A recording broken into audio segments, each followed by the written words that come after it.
Discipline is not a hard, you are approaching it in a wrong way. Discipline रहना कोई hard काम नहीं है, तुम उसे एक गलत तरह से ट्रीट कर रहे हो, जिस वजह से तुम अपनी लाइफ के अंदर कभी भी डिसिप्लिन नहीं हो पा रहे हो। डिसिप्लिन की सबसे बड़ी प्रॉब्लम है कि तुम्हें अच्छी तरह से पता होता है कि मुझे करना क्या है, लेकिन फिर भी तुम उस काम को नहीं करते। तुम हमेशा उससे बचते रहते हो और उसके बाद तुम खुद को लेजी बोलते हो। एक्चुअली तुम्हें पता ही नहीं है what is the real meaning of a discipline. तुम्हें लगता होगा डिसिप्लिन एक पनिशमेंट की तरह है, लेकिन ऐसा बिल्कुल भी नहीं है। डिसिप्लिन एक एग्रीमेंट है तुम्हारे सेल्फ रेस्पेक्ट के साथ। अगर मैंने ये बात ठान ली, अगर मैंने कोई गोल सेट किया, कोई एम्बिशन अपना बनाया, तो मैं उस पर टिका रहूँगा तब तक जब तक कि वो पूरा नहीं हो जाता। चाहे मैं कितनी बार भी गिरूँ, फेल हूँ, लेकिन मैं उसे पूरा कर कर ही मानूंगा। If you will ask me कि तू ही बता दे भाई डिसिप्लिन एक्चुअली में होता क्या है, तो मैं तुम्हें एक सिंपल लाइन में समझाने की कोशिश करूंगा। एक ही काम को लगातार करते रहना जब तक तुम अपने गोल को अचीव ना कर लो, बिना गिव अप किए, बिना किसी प्रोकास्टिनेशन के, बिना कोई एक्सक्यूजेस दिए, अपनी फीलिंग्स को साइड रख के, अपने मूड को, डोपामाइन को साइड रखने के बाद उसी काम को लगातार कंटिन्यूअसली डेली परफॉर्म कर रहे हो, यू आर अ डिसिप्लिन्ड। मानता हूँ तुम अपने गोल से बीच में भटकोगे, तुम टास्क को पूरा नहीं कर पाओगे, लेकिन इस वीडियो को एंड तक देखने के बाद मैं इस बात की गारंटी लेता हूँ कि तुम अपनी लाइफ के अंदर एक ऐसा सिस्टम डेवलप कर लोगे, एक ऐसी साइकिल बना लोगे डिसिप्लिन रहने की, जिससे निकलना तुम्हारे लिए इम्पॉसिबल होगा। बिकॉज मोटिवेशन इज टेम्पररी, आज है तो कल नहीं है। So you have to learn the system that makes you unstoppable every single day. So अपनी लाइफ के अंदर डिसिप्लिन का इंजेक्शन घोपने के लिए, इंट्रोड्यूस कराने के लिए तो मुझे अपनी लाइफ की उतनी मिनट्स दे दो जितनी मिनट की ये वीडियो होने वाली है। Because I created this channel for your growth only. This is me Doris, जिसने खुद इन पावरफुल रूल्स को फॉलो करने के बाद अभी लास्ट ईयर ही district level 100 metre race championship जीती है और भी कई सारे गोल्स को अचीव कर रखा है। तो इस वीडियो के अंदर मैं तुम्हें कोई भी AI रिसर्च्ड रूल नहीं बताने वाला हूँ, वही बताऊंगा जो मैंने अपनी लाइफ के अंदर ऑलरेडी एक्सपीरियंस कर रखा है। शुरू करते हैं। मैंने इस वीडियो को 3 पार्ट्स के अंदर डिवाइड करके रखा है। First, what are the problems, actually में प्रॉब्लम है क्या जो तुम्हें डिसिप्लिन्ड होने से रोक रही हैं। उसके बाद सोल्यूशन, प्रॉब्लम जानने के बाद तुम्हें जानना होगा कि कौन कौन से वो रूल्स हैं जिन्हें फॉलो करने के बाद मैं अपनी लाइफ के अंदर डिसिप्लिन्ड बन सकता हूँ। लास्ट और मोस्ट इंपॉर्टेंट, सजेशंस, मैं तुम्हें अपना खुद का पास्ट ईयर का एक्सपीरियंस शेयर करूँगा कि मैंने कौन कौन सी वो चीज़ें फॉलो की जिसने मुझे डिसिप्लिन्ड होने में काफ़ी ज़्यादा मदद की। सो ना आप बात कर लेते हैं प्रॉब्लम्स के बारे में that makes you continuously undisciplined in his life. सबसे पहले आता है मूड। तुम यार एक्सक्यूजेस बहुत देते हो, कल कर लूँगा, अभी ये है, अभी मूड नहीं है, अभी वो नहीं है। कभी रील्स स्क्रॉल करने के लिए तुमने उसे कोई एक्सक्यूज़ दिया है? अभी तुमने फालतू का कंटेंट कंज्यूम करने के लिए कोई एक्सक्यूज़ दिया है? अभी वीडियो गेमिंग, फास्ट फूड, ये सारी करने के लिए एक्सक्यूजेस दिया है? नहीं।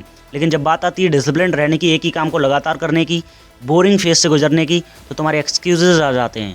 तुम खुद को यकीन दिलाते हो कि अभी टाइम ठीक नहीं है, इसे मैं थोड़ी देर बाद करने की कोशिश करूँगा। थिंक अबाउट इट ब्रो, और जल्द से जल्द ठीक कर लो। नेक्स्ट आता है हमारा प्रोकास्टिनेशन। ये हमें काफ़ी ज़्यादा हैप्पी रखता है अपनी लाइफ के अंदर फॉर अ शॉर्ट टाइम। उसके बाद तुम्हें गिल्टी फील होने से कोई भी नहीं बचा सकता। काम को टालना एक बहुत बड़ी बीमारी है। It is a very heavy disease for you अगर तुम डिसिप्लिन्ड बनना चाहते हो तो। देखो, इसे सॉर्ट करने के लिए, इसे सॉल्व करने के लिए मैं तुम्हें एक सिंपल रूल्स बताता हूँ। 2 मिनट रूल। जब भी तुम्हें किसी भी काम को प्रोकास्टिनेशन करने का मन हो, तुम खुद से बोलो मैं इस काम को केवल 2 मिनट करूँगा, उसके बाद मेरे मूड पर बिल्कुल भी डिपेंड होगा कि मुझे ये काम आगे बढ़ाना चाहिए या नहीं बढ़ाना चाहिए। सो तुम्हारा पढ़ने का मन नहीं हो रहा है तो केवल 2 मिनट के लिए बैठो और जो भी तुम्हें काम करना है, स्टार्ट करना है, लर्निंग करनी है या राइटिंग करनी है, उसे करो। और 2 मिनट के बाद अगर तुम्हारा मूड कर रहा है तुम उस काम को करो, वरना मत करो। और मैं तुम्हें बताता हूँ 90% तुम्हारा मन करेगा, क्योंकि इनर्शिया ऑफ लॉ एक ऐसा लॉ है, तुम जब रेस्ट में होते हो तो तुम्हें रेस्ट में रहने को मजबूर करता है, और जब तुम मोशन में होते हो तो तुम्हें मोशन में रखने के लिए फोर्स करता है। सो इस 2 मिनट रूल को जरूर अपनी लाइफ के अंदर अप्लाई करना for delete the procrastination, for kill the procrastination completely from his life. और अगर तुम्हें चाहिए तो मैं इसके लिए एक डेडिकेटेड वीडियो बना दूंगा, उसकी दिक्कत बिल्कुल भी मत लो। कमेंट बॉक्स तुम्हारे लिए हमेशा खुला हुआ है। नेक्स्ट प्रॉब्लम की बात करें तो वो है एनालिसिस पैरालिसिस। है ये कैसा नाम है? ये नाम नहीं है, ये एक बीमारी है तुम्हारे लिए जो कि तुम्हें अनडिसिप्लिन्ड होने में पूरा सहायता कर रही है।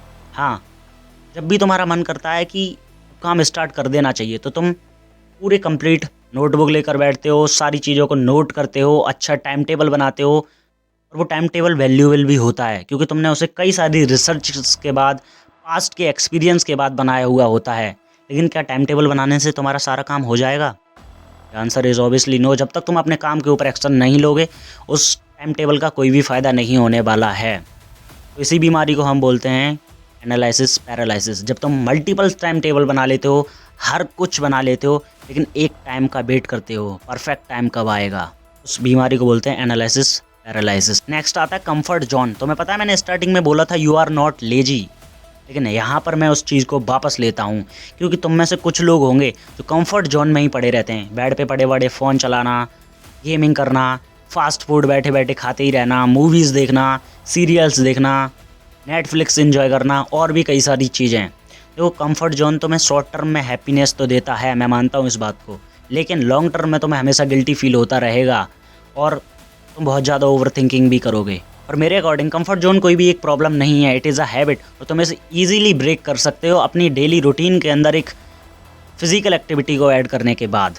तो आप बढ़ते हैं अपनी नेक्स्ट प्रॉब्लम की तरफ, इंस्टेंट रिवॉर्ड। इसे तुम डोपामाइन का ओशियन भी बोल सकते हो। जब भी तुम्हारा रील देखने का मन करता है, नेटफ्लिक्स चलाने का मन करता है, मूवीज, सीरियल्स या एनी काइंड ऑफ फर्जी कंज्यूमिंग कंटेंट, हाँ इसमें सबसे बड़ी रैंक रहने वाली है पॉर्न्स की। तुम्हें शॉर्ट टर्म में काफ़ी ज़्यादा हैप्पीनेस मिलेगी, लेकिन फ़ोन की बैटरी डेड होते ही गिल्ट फील करने लगोगे। तुम्हें कुछ भी अच्छा नहीं लगेगा कि मैंने ये क्या कर दिया, लेकिन केवल तब तक जब तक तुम्हारा फ़ोन दोबारा से रिचार्ज नहीं हो जाता और फिर से वही काम, और ये साइकिल इसी तरह से चलती रहती है और तुम इंस्टेंट रिवॉर्ड के और डोपामाइन ओशियन के ट्रैप में फंस जाते हो। और next thing is avoidance mindset. अगर तुम्हारा माइंडसेट उस तरह का है कि तुम्हें अच्छे तरीके से पता है कि मुझे क्या करना है, लेकिन फिर भी तुम उस काम को अवॉइड करते आ रहे हो कंटिन्यूसली, तो तुम डिसिप्लिन तो छोड़ो, अपनी एक्सपेक्टेशन का 10% भी फुलफिल नहीं कर पाओगे। जब तक तुमने ध्यान से सुना होगा कि तुम्हें समझ में आ गया होगा कि प्रॉब्लम्स कहाँ आ रही हैं, कहाँ मैं डिसिप्लिन नहीं हो पा रहा हूँ, क्या क्या वो चीज़ें हैं जिन्हें मुझे फिक्स करने की ज़रूरत है। तो आप बात कर लेते हैं सॉल्यूशंस के बारे में। What are the things that makes you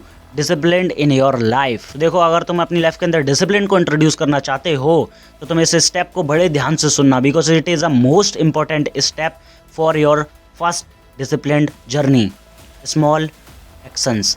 जब भी तुम काम करने बैठो, जब भी तुम्हारा डिसिप्लिन होने का मन करे, काम करने का मन करे, तो तुम उतने बड़े गोल मत सेट कर लो अपने टाइम टेबल के अंदर जो तुमने आज तक पूरे किए ही ना हो। देखो भैया, तुम्हारे एक्सपेक्टेशन, तुम्हारे टास्क इतने बड़े हो जाते हैं कि तुमने आज तक कभी पूरे किए ही नहीं। 100 pushups in a one day आज तक पूरी की नहीं ना, तो कैसे हो जाएंगी। सो अपने टास्क को काफ़ी छोटे रखो। 1 pushup in a one day.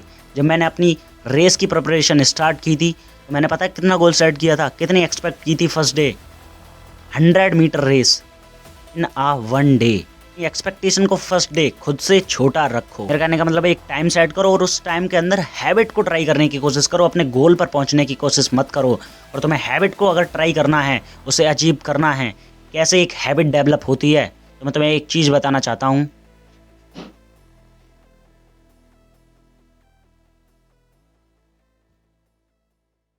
ठीक है, सुनो अब बढ़ते हैं अपने नेक्स्ट स्टेप की तरफ। Clear rules. जब भी तुम कोई भी काम करने बैठो तो तुम्हें ये पता होना चाहिए कि मुझे करना क्या है। जब भी मैं यहाँ पर फेस कैम वीडियोस बनाने आता हूँ, तो मैं समझाने आता हूँ, तो मैं गाइड करने आता हूँ, तो मुझे कंप्लीट पता होता है कि मुझे किस किस चीज़ों पे बात करनी है, because I experienced that in past. जब तुम्हें पता होगा कि मुझे एक्चुअली में करना क्या है, तो मैं उसे करने में कोई भी प्रोकास्टिनेशन नहीं होगी, तुम खुद से कोई भी एक्सक्यूजेज नहीं दोगे और उस काम को करना स्टार्ट कर दोगे। तुम कंफर्ट जोन के शिकार नहीं रह जाओगे, तुम्हारे अंदर एक अलग ही जोश होगा, एक अलग ही एक्साइटमेंट होगी उस काम को करने के लिए। नेक्स्ट, डेली रिपीट और कंसिस्टेंसी। सबसे पहले तो तुम्हें ये समझना होगा कि कंसिस्टेंसी एक्चुअली में क्या होती है। 90% लोगों को यही नहीं पता कि कंसिस्टेंसी क्या है। तुम्हें लगता होगा कंसिस्टेंसी एक ही काम को लगातार करते जाना, हर दिन ग्रीन टिक, कैलेंडर में green tick, this is not a consistency. Consistency एक बहुत पावरफुल चीज़ है जिसे तुम अपनी लाइफ के अंदर अगर एक बार इम्प्लीमेंट करने की कोशिश कर लो, तुम डिसिप्लिन खुद ही बन जाओगे। तो देखो कंसिस्टेंसी कुछ भी नहीं है, तुम एक दिन गिरोगे। तुम एक काम को एक दिन कर रहे हो, दूसरे दिन कर रहे हो, तीसरे दिन कर रहे हो, चौथे दिन मान लो तुम कैसे भी उस काम को नहीं कर पाए, 5वें दिन फिर तुम्हें फर्स्ट डे से स्टार्ट करना होगा। ये नहीं कि अब ये मुझसे नहीं होगा।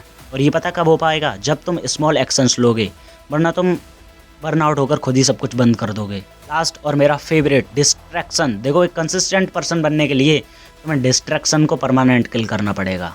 वैसे तो कई सारे मेथड्स है अपने डिस्ट्रैक्शन को परमानेंट किल करने के लिए, लेकिन मैं तुम्हें एक मेथड बताता हूँ। तुम्हें एक नोटबुक लेनी है, एक पेन लेना है और अपने पेज को 2 पार्ट्स में डिवाइड करना है। अपनी सराउंडिंग को ऑब्जर्व करना है और देखना है। एक साइड लिखते जाओ वो सारी चीज़ें जो तुम्हें डिस्ट्रैक्ट कर सकती हैं, और सेकंड साइड लिखो जो चीज़ें मुझे डिस्ट्रैक्ट नहीं कर सकती। फ़ोन, नोटबुक, एनीथिंग तुम उस डायरी में नोट करो, उस पेज पे लिखो, और उसके बाद तुम एक एक कर उस चीज़ को एलिमिनेट कर दो जो तुम्हें डिस्ट्रैक्ट कर सकती है।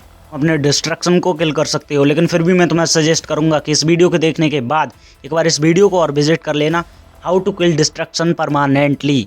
मैंने इस तरह से इस वीडियो के अंदर डिस्ट्रैक्शन को ख़त्म करने की स्ट्रेटेजीज बताई हैं, रूल्स बताए हैं, जिन्हें फॉलो करने के बाद डिस्ट्रैक्शन तुम्हारे आसपास भी नहीं भटकने वाला है। सो विजिट जरूर करना। इन सारी चीज़ों को फॉलो करने के बाद तुम अपनी लाइफ के अंदर डिसिप्लिन को तो इंट्रोड्यूस कर लोगे, लेकिन उसे सस्टेन करने के लिए तुम्हें ज़रूरत पड़ेगी कुछ मेरे सजेशंस की, जिन्हें मैंने अपनी लाइफ के अंदर खुद एक्सपीरियंस किया है। देखो, तुम्हें अपनी ओवर थिंकिंग के ऊपर कंट्रोल करना होगा, तुम्हें खुद को बताना होगा। ओवर थिंकिंग को कम करने का एक सिंपल सा रास्ता है, वे है, तुम्हें उसका फाइनल गोल सोचना। जैसे मुझे ओवर थिंकिंग हो रही है मेरे स्टडीज़ को लेकर कि अगर मैं फेल हो गया तो क्या होगा, मुझे अपने फाइनल रिजल्ट को कि इसका क्या रिजल्ट हो सकता है जिसे मैं ओवर थिंक कर रहा हूँ बार बार, तो मैं उन सारे ओवर थिंकिंग को, अपने सारे थॉट्स को एक बार लिख कर रख लेता था और सोचता था कि इनका फाइनल रिजल्ट्स क्या होगा। और सोचने के बाद वो ओवर थिंकिंग मेरे दिमाग में बहुत कम आती थी, आएंगी लेकिन उतनी नहीं आएंगी जितनी कि तुम हर समय सोचते रहते हो। तो अपने ओवर थिंकिंग पर काम करो कूल होकर। बात करते हैं गिल्ट। देखो, अब तक तुमने काफ़ी ज़्यादा टाइम बर्बाद किया है, मैं इस बात को मानता हूँ, पर अब वो टाइम वापस नहीं आ सकता। तो गिल्ट को तो तुम भूल ही जाओ। तुमने जो भी किया है अब तक, तुम्हारा काम, तुम्हारे गोल्स, तुम्हारा एम कितने भी % अचीव हुआ है नहीं हुआ है वो मैटर नहीं करता, क्योंकि अब वो टाइम वापस नहीं आने वाला। अब प्रेजेंट पे काम करो और खुद को इम्प्रूव करो, तो गिल्ट फील नहीं करना है। Next, comparison. देखो, कंपैरिजन एक कॉमन थिंग है जो कि मेरे साथ भी होती है। जब भी मैं कंटेंट के बारे में सोचता हूँ तो मैं 30 मिलियन सब्सक्राइबर्स वाले यूट्यूबर से खुद को कंपेयर करने की कोशिश करता हूँ, लेकिन ऐसा कुछ भी नहीं होता है। जब भी तुम अपना कंपैरिजन करो तो उन लोगों के साथ करो जो तुम्हारे साथ स्टार्ट कर रहे हैं। मैं मानता हूँ वो तुम्हारे कॉम्पिटिटर हैं। जो 30 मिलियन सब्सक्राइबर का यूट्यूबर है वो मेरा कॉम्पिटिटर है, लेकिन वो उससे मेरा कंपैरिजन नहीं हो सकता, वही क्या उसे काफ़ी ज़्यादा नॉलेज है। मुझे कंपैरिजन करना है उस पर्सन से जो मेरे साथ स्टार्ट कर रहा है। बाकी यही है मेरे सजेशंस। फिलहाल बाकी इस वीडियो को यहीं पर एंड करते हैं।